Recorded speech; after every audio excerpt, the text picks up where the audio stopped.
월스트리트 저널이 최근 극심한 변동성을 이어가는 한국 증시를 두고 공포의 놀이기구라고 평가했습니다. 현지 시간 24일 월스트리트 저널은 세계에서 가장 미친 주식시장이 공포의 놀이기구가 됐다는 제목의 기사를 통해 한국 증시가 주요국 증시에서 지난 몇 년간 본 적 없는 수준의 변동성을 보이고 있다고 전했습니다. 매체는 코스피 지수가 지난 1년간 3배 넘게 올랐다가 2달 만에 40%가량 폭락하고 다시 저점에서 20% 가까이 반등하는 등 장중 높은 변동성이 지속되고 있는 점을 지적했습니다. 이 과정에서 국내 개인 투자자들 사이에선 롤러코스피라는 자조적인 신조어까지 탄생했다고 소개했습니다. 해외 기관 투자자가 낭패를 본 사례도 언급됐습니다. 실제로 인공지능 테마 전문 헤지펀드인 시츄에이셔널 어웨어니스는 국내 반도체 기업 주식을 대량 매수했다가 한 달 만에 67%에 달하는 막대한 손실을 입고 보유 주식 대부분을 처분했습니다. 월스트리트 저널은 특히 이러한 손실의 대부분이 개인 투자자들에게 집중되고 있다는 점에 주목했습니다.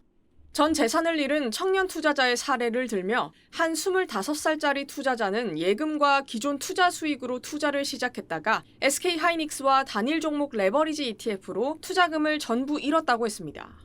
매체는 44살 음향 엔지니어 윤경민 씨의 사례도 소개했습니다. 윤 씨는 매체와의 인터뷰에서 직장을 그만둔 뒤 퇴직금의 절반을 반도체주에 투자했다가 일주일 만에 $7,200를 잃었다며 아내가 알면 정말 큰일 날 거라고 털어놨습니다. 월스트리트 저널은 정의정 한국주식투자자연합회 대표와의 인터뷰를 통해 국내 증시가 건전한 투자처가 아닌 카지노로 변했다는 비판을 전하며 정상화를 위한 정부의 대응이 필요한 때라고 강조했습니다. SBS 이현영입니다. 국내 주식시장에서 빚을 내서 투자하는 이른바 B2가 다시 증가세를 보이고 있습니다. 지난 21일 기준 신용융자거래 잔고는 32조 4,162억 원으로 집계됐습니다. 신용잔고는 지난달 30일 32조 1,000억 원대를 기록한 뒤 지난 4일 27조 4천억 원대까지 떨어졌다가 최근 4거래일 동안 연속 상승했습니다.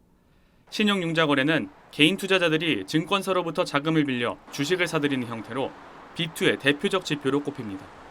보통 신용잔고는 증시 상승기에 늘어나는 편인데 이달 초 6,200대까지 떨어졌던 코스피가 지난 21일 6,900선을 다시 회복하는 등 서서히 강세 흐름을 보이면서 증가세를 나타내고 있는 겁니다. 이와 반대로 증시 대기자금인 투자자 예탁금은 다시 큰 폭으로 줄어들었습니다. 지난 21일 기준 예탁금은 전장보다 4조가량 줄어든 100조 7천억 원대로 집계됐습니다. 투자자 예탁금은 개인 투자자들이 주식을 매입하거나 인출할 경우 줄어드는데 그만큼 투자자들이 돈을 그냥 두지 않고 투자에 사용하고 있다는 의미로 분석됩니다. 초단기 비트로 볼 수 있는 미수거래가 1조 715억 원으로 집계된 가운데 이를 갚지 않아 강제 처분된 반대매매 금액은 483억 원으로 불어났습니다. 전장 반대매매 93억 원의 5배가 넘은 건데 코스피가 다시 반등한 지난 21일 이후 계속해서 큰 폭의 증가세를 보이는 상황입니다. SBS 김태원입니다. 한국 증시에 활력을 불어넣겠다는 정부의 구상이 오히려 투자자들에게 깊은 상처를 남겼다는 외신 분석이 나왔습니다. 로이터 통신은 코스피 지수가 이미 상당히 오른 시점에서 규제 완화와 레버리지 상품 도입으로 투자 광풍이 불며 롤러코스터 같은 급등과 급락이 반복되는 통에 많은 투자자들에게 고통과 트라우마를 남겼다고 분석했습니다. 지난 6월 19일 정점을 찍은 코스피는 2달 만에 30% 급락했습니다. 정부가 코리아 디스카운트를 해소하겠다며 단일 종목 레버리지 ETF를 허용하자 개인 투자자들은 빚을 내 투자에 뛰어들었습니다. 신용융자 잔액은 6월 말 30조 원에 달하며 사상 최고치를 기록했습니다.